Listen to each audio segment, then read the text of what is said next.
Vamos! Right, okay, so you're probably thinking, why am I saying Vamos? And that's because you should know that I'm a big Rafa Nadal fan, but I'm going to be pretty objective here because Rafa Nadal has just beaten Novak Djokovic in, well, I say just, been a couple of days now, in a very, very enthralling three-setter, winning 7-5, 1-6, 6-3. And I tell you what, it was definitely a celebration of tennis, a 57th meeting between the two big guns, the big dogs, and potentially, and I think pretty much two of the GOATs in the sport. And yes, Roger Federer is in there as well. Before anyone says, what are you talking about? What about Federer? Yes, of course, he's in there as well. And before I go on to the men's final, though, it is worth noting, I'm not going to touch upon it too much because it was just carnage. It was one-way traffic as Iga Swiatek completely destroyed Pliskova. It was embarrassing. Double bageled her. 6-love, 6-love. I mean, I just, I don't remember a final where someone's been double bageled like this. It's just carnage in a Masters tournament or Grand Slam. It's just crazy. I mean, she didn't win a single game, not a single service game. Like, come on, surely that's a bit. It's humiliating. I'm going to be honest with you.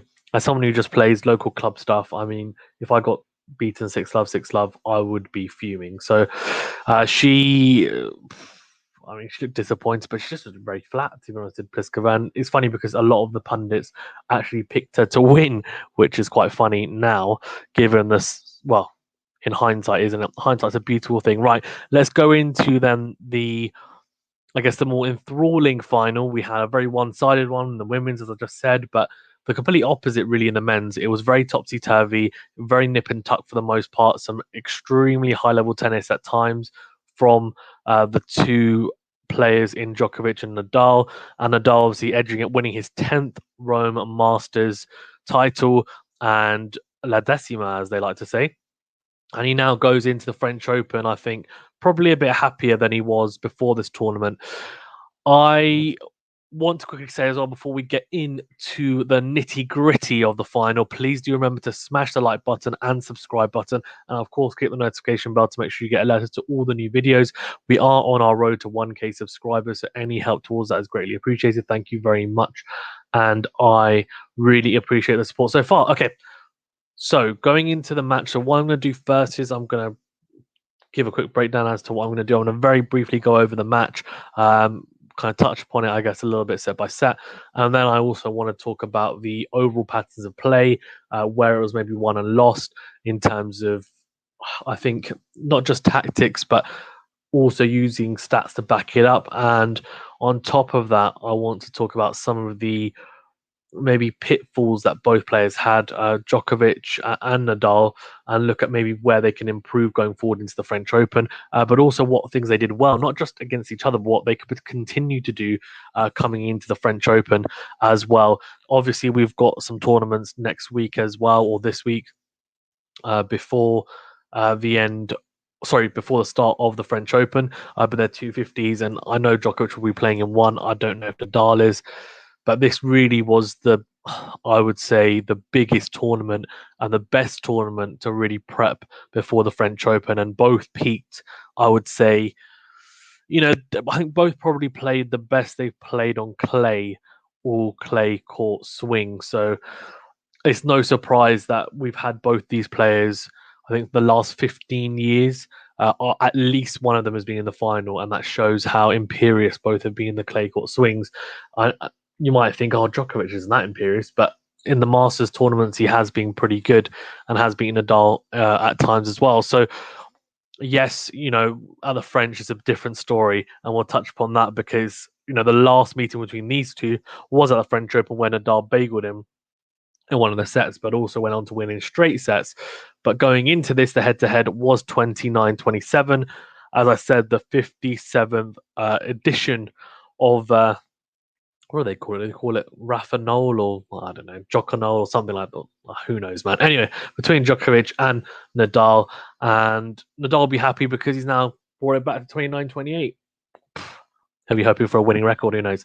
Right. Okay. Into the match then. So Djokovic, for me, was the first person to find his range. I mean, he found his range very quickly, broke Nadal straight away, and you're thinking, okay, he's looking really up for this. And it's interesting because he'd played a match and a half the day before, had to continue his rain-affected match against Tsitsipas, where he was actually a set down and a breakdown, managed to get through that, winning the second and third sets 7-5, and then he had to play Sonego, and Sonego actually did nick a set off him in the second set, but he managed to come through that as well. Sonego also beating Djokovic earlier in this clay court swing. Nadal had a more straightforward semi-final matchup against Opelka in straight set 6-4, 6-4. But before that, he'd faced Sinner. Shapovalov had to save match points against Shapovalov as well. So, both players hadn't had the easiest draw. I think Nadal probably the hardest draw he's ever had at Rome, and Djokovic definitely had some turbulent times as well. So both these players, not the easiest road to the final, and Zverev as well for Nadal. Nadal got revenge beating him in straight sets, but Zverev is not an easy draw after he just won Madrid and had beaten Nadal on the way to that title. So I think there was question marks around Djokovic's, I guess, his fitness, how fatigued he may be, but he looked very sharp early doors. He really did. And I think he just found his range with his ground strokes very quickly. You could tell he was trying to hit the ball a bit flatter, really trying to make sure he didn't give Nadal any time. And that, I think, is the key, right? Especially on the forehand side, you don't want him to be able to wind up. Yes, lots of people use the into-out forehand to the forehand of Nadal. Djokovic doesn't use it as much. I think actually the main tactic he tried to employ in that first set, especially, was trying to slice very close to the tram lines and deep and short at times, actually, to force Nadal to have to play it back and not being able to run around it. And also hitting flatter backhands down the line and making sure that, I'm going to force Nadal. I'm not going to let him run around it and hit that into-out forehand, which is really Nadal's, I would say, most potent weapon in terms of his game. So Djokovic did that pretty well early doors, but then Nadal kind of grew into it a little bit more, and what ended up happening is there was a switch, I think, midway through that first set. Nadal broke back, and then he went on this ridiculous run at the back end of that set where he just won the majority of the points, and the into-out forehand just, next thing you know, he was moving a lot better. His forehand was firing better. He was serving well. The first set percentage was up, and you just saw him really going up in the gears, and Djokovic's level just didn't rise with Nadal, and that's why Nadal ended up winning that first set 7-5, breaking Djokovic later on in that set and taking that first set. And the momentum he had after that first set was actually incredible. I'm not even joking. The level of tennis he was playing was pretty incredible, and Djokovic was frustrated, I think, just because he obviously had got himself into a pretty good position, and he had, pretty honestly, he'd ruined the set with a few unforced errors, especially on the forehand side, but also maybe a bit too passive in some of the rallies where Nadal then definitely took the impetus, started to dictate with the forehand, and Djokovic had done so well early doors to avoid that happening. So that was, I think, very frustrating for Novak. Then going into the second set, I'm thinking to myself, Nadal's going to go into this second set and he's going to blitz him, or he's going to maybe edge it 6-4, but it's surely Nadal's set to lose. And it just wasn't the case. And it was weird because, Djokovic had served 3 double faults in the first set.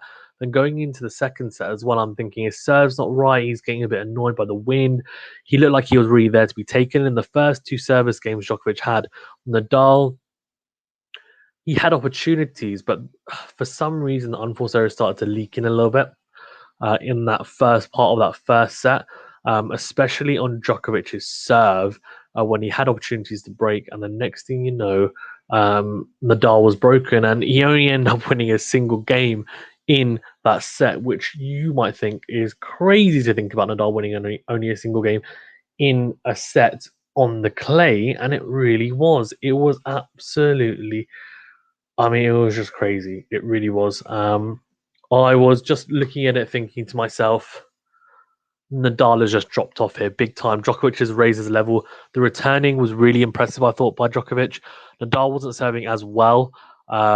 Yes, the first serve potential was still up, but in terms of the spots that he was hitting, it wasn't super accurate. I think at times he was trying to serve into the body, and Djokovic was just getting around it with very good movement. And we know how, I mean, Djokovic is arguably the best returner of all time. And the depth he was getting on the returns, Nadal was really struggling with it. And most people would.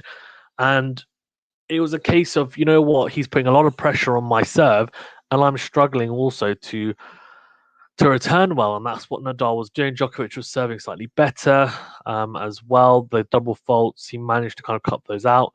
Yes, he was struggling a little bit with the serve still, you could tell, but the first serve percentage was back up, and he blitzed through Nadal really 6-1 in that second set. Now, the third set, I think we go into that, and at 6-3, Nadal came out on top there, and to be honest with you, at 3-all, I think it was, Djokovic looked the stronger. I actually was doing the live stream. Thank you everyone who did join in, and it was really good fun.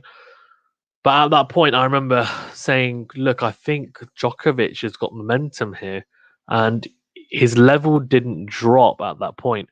But then he had this bizarre game where he got broken to love, and it was just like everything went wrong. I think he served a double in that game as well, which was the fourth double fault and final of the match that he ended up serving. But a couple of unforced errors. I think he got a bit unlucky with a couple of the net cords as well. To be fair, I think didn't help him out. But it was just, yeah. I mean, the net cords. The reason why he was clicking the net cords because he was trying to go too flat.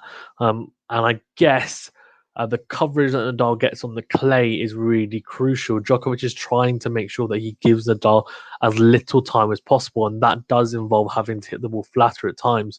So I guess that can then be attributed to the net cords, which he did hit quite a few times throughout the match, to be fair, more than he would have been used to. Nadal then, yeah, broke him to love and then just went from there. He had a championship point, I think, and a double break point opportunity on Djokovic's serve, didn't take it, and not surprising as a Nadal fan, I know that when he has a championship point, the first opportunity, I mean, from what I know, he barely ever takes it. It's only the second or third opportunity. But he took it in the end. It was an unforced error by Djokovic, backhand, shanked wide, and he won that one 6-3. So I think it was a very interesting tournament for both. And in terms of the findings from the match, I think the positives, I'll start with Djokovic first, actually, because I think there are definitely positives for him to take from this. Something that he tried to utilize a lot in the French Open, which didn't really work for him last year in the final against Nadal, was a drop shot, which he tried to utilize throughout the whole tournament. It worked really well because most people can't move like Nadal. That's just the honest truth of it. However, against Nadal in the final, Nadal, I think, probably knew it was coming, one, but two, he just wasn't using it in the right way, and he overused it, to be honest with you, did Djokovic, and he didn't execute it particularly well. And Nadal just punished him. He just absolutely punished him. However, in this match, he did try to use it at times as well, but he used it at the right time. So Nadal, when he was hitting that lasso forehand cross court, a bit shorter, Djokovic would then step in and almost look as if he's going to play a backhand slice deep, but then he would disguise it very well. And most of the time, he wasn't going down the line with the drop shot. He was going cross court, which gave him, I think, better disguise and also better control. And it was there. Some of the drop shots were just beautiful. They really were, has to be said. Very, very impressive stuff from Novak, and I think he ended up hitting maybe 4 or 5 drop shot winners in the end. On Rafa Nadal's side as well, so that was good. I think towards the end of the match, he maybe slightly overused it a little bit, and Nadal did start warming into it, and that's what maybe then makes you think, well, hold on, if it's a best of 5, he might get away with it for a set or even a set and a half. But is Nadal just going to adapt to it really well and then punish him for it? And maybe, but I think it's definitely a tactic that Djokovic can use as long as he uses it sparingly and doesn't overuse it. Someone like Tsitsipas used it against Nadal at times and it worked. I think it's something that people know that is something similar to the I'm going to hit my into out forehand at an angle to Nadal's forehand. It's a similar concept, I think. So something that I think people will utilize more and more, especially as Nadal gets older as well. Yes, he is still super fit, but he's not as quick as he used to be. And he will, like, time doesn't stop for anyone. So he will only get slower and slower as the years go on. So that's definitely something that Djokovic can take as a plus. I think on top of that as well, I mean, at times the forehand was pretty good, but it wasn't for me fantastic. So that wouldn't be a positive. That would be something that I think we'll touch upon in terms of him having to improve on a little bit. The serve, again, I mean, 5 aces to Nadal's 3. It's definitely become more of a weapon, but he struggled with the wind a lot. So I think there's a positive to be taken there in terms of it's something that he can definitely utilize as a weapon. He just needs to be more consistent on it. I think he was kind of touching his shoulder, etc., but I think it was just a little niggle, nothing more. What else did Djokovic do well? I mean, I think one thing that he did very, very well, and I think it'll be the last point in terms of what he did well, was his returning at times. And I know some people might say, well, actually, towards that, especially in that third set, he maybe was trying to go too deep, and that's why he ended up hitting quite a few returns long. Now, yes, that could be the case, but I think the biggest thing for me is the fact that he actually was returning super well, especially in that second set, but also in the first set at times, and that is really a key to his game. The biggest thing actually is that he's only broken Nadal a few times on the clay in the the numerous times they've met. So that was a surprise to me. But yeah, I thought generally Djokovic's returning was very, very good. I thought it was very, very good on Nadal's toes, or just having to make him play a defensive stroke on the 1+ serve. And a lot of times, to be honest with you, yes, I think Nadal got better with the movement, and then his 1+ shot definitely came into, which I'll touch upon. But Djokovic on the whole was very, very good, I thought. And another thing that I thought he did quite well, actually, Djokovic, was the slice. And I think he didn't maybe utilize it as much as he could have. Down the line, kind of kicking off away from the surface to make Nadal play a backhand, he did start to use it as well. He did use it, he did keep on using it, but it wasn't accurate. And what happened is he started utilizing it more and more as the sets went on, but it wasn't as accurate and as close to the tram line. So Nadal would just run around it and hit the forehand. So I think if he can really tuck it into that corner like he did in the first few games, it is definitely tough. It's tough in the sense that Nadal will not be able to run around the backhand and then dictate with that forehand into out. So that's something that Djokovic can definitely look upon doing. In terms of, I think, things to work on for Djokovic. I think going forward, he definitely needs to be more consistent on the serve. Four double faults is way too many. I think it was just a bad serving day, but that's something that he can definitely utilize going into the French Open. He was the he actually hit the most aces by quite a margin in the Australian Open, which is surprising. You wouldn't normally expect that from him, but his serving has definitely improved and improved a lot. So that's really impressive stuff from him. So something that he can definitely use to his advantage, I think, going forward. In addition to that, I mean, he utilizing that serve, and something that he did well was the serve out wide on the juice side to Nadal's backhand, and then really taking a little bit off it, really dragging Nadal out wide, and then Nadal would hit the cross court, and then he would hit these forehands down the line that were just so cleanly and crisply hit that it was just an easy point and bread and butter, really. And Novak definitely utilized that well at times. And I think the forehand is going to be key for Novak because the backhand is so solid at times. Well, at times, I mean, 99% of the time, it's just super solid. Is Novak Djokovic's backhand. The forehand, he's tried to use it more and more as an aggressive shot to dictate in the points. But I think the lack of winners on that side and the amount of unforced errors that he committed in the final, I think, is a slight cause for concern. I think he needs to be a lot more solid on the forehand side. He tends to collapse a little bit on it, almost just break down. And it might just be to do with the fact that Rafael NADAL hits with such huge topspin that Djokovic at times maybe isn't adjusting as well as he should do on the forehand side. But he's played him so many times, he should. So for me, it was something that, I mean, look, I'm not going to tell him that technically it's wrong. It just, for me, it looks like he's awkward at times hitting it. Where maybe he could be a bit better and at times it looked beautiful, but at others it was just, yeah, not good, for sure. And you could tell it was awkward and uncomfortable for him to hit. So a bit erratic on that forehand side is something he definitely will need to be consistent with going into the French Open. And I think lastly, the biggest thing for me, for Novak, is just making sure that he's fit. If he's fit enough and mentally we know how strong he is, there's no issue around that, I don't think. But as long as he's fit and his serve is firing and his forehand's firing, you can easily see him get into the final, for sure. For Rafa Nadal, I think things that he did well in this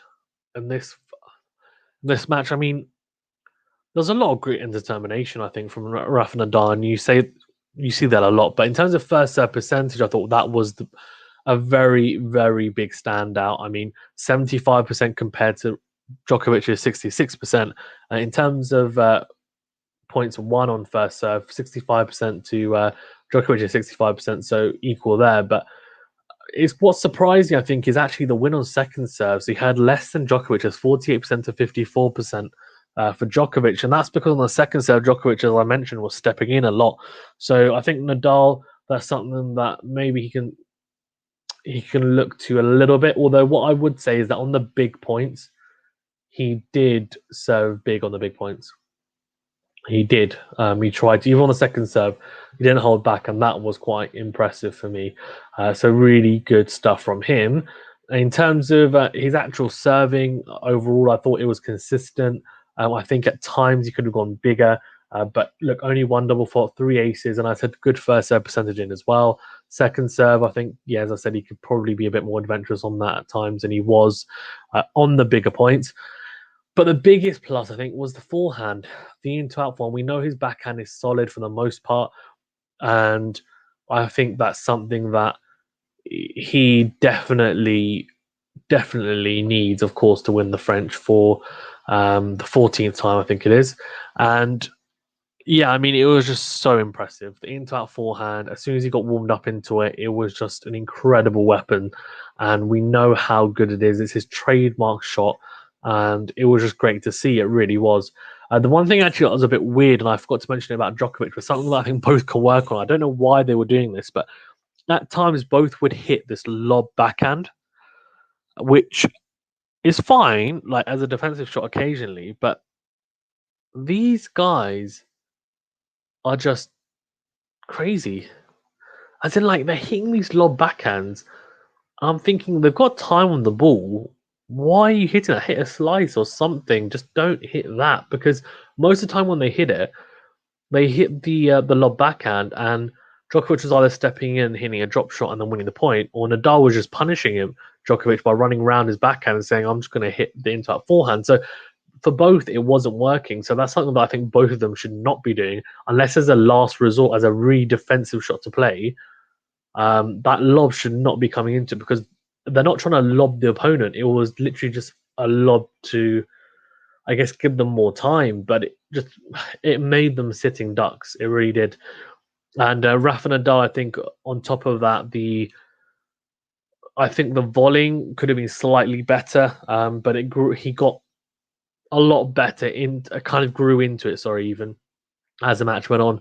Djokovic volleyed well at the start, and kind of in and around the net, both have got very good touch and feel. But Nadal definitely adapted well to Djokovic's drop shots as the match wore on, and that was a very, very impressive trait. And he also nearly got taken out by the tram line, didn't he? Rafa Nadal, with that unbelievable point where Djokovic served volleyed, and Nadal managed to get to it, crunched the passing shot cross court, and then tumbled onto the clay, luckily not getting injured. But yeah, he was just, I think, he was a mental beast, really, in terms of coming back from that. And we know he's the king of clay, and it's difficult to always pinpoint exactly what Nadal does well, because he's just very solid all round. But I thought, yeah, the into-out forehand is always going to be, if that's firing, I mean, 99.9% of the time he's going to win on any surface if that's firing consistently. Now, in terms of things to work on, I think Nadal, there were some points, and I think, to be fair, the same could be said about Djokovic. There were points where he was in control, Nadal, in the rallies, and Djokovic was basically just surviving, and Nadal would not put the point away. Either he would hit an approach shot straight to Djokovic because Djokovic read it, and Nadal kind of maybe the approach shot wasn't quite good enough, or the volley wasn't quite good enough, and Djokovic would get to it. I think the drop shots as well, early doors. I think he wasn't quite in tune, and the depth I think on the ground strokes early doors wasn't good.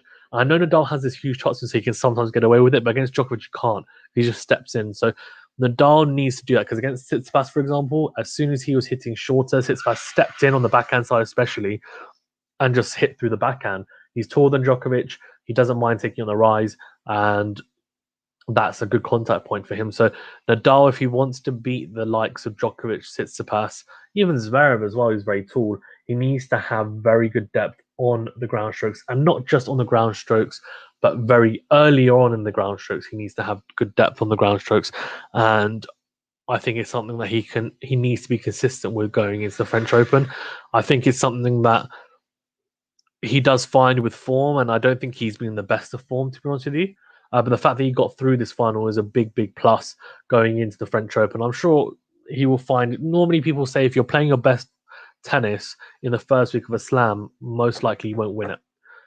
Normally, you want to play pretty well in that first week, and then you peak into the second week. So let's see. Who knows? I mean, Djokovic and Nadal could get knocked out in the first week. You never know. But yeah, that's all from me on this. As I said, the women's final, I don't really want to touch on it too much, but very well done to Swiatek. Unbelievable performance from the French Open champion.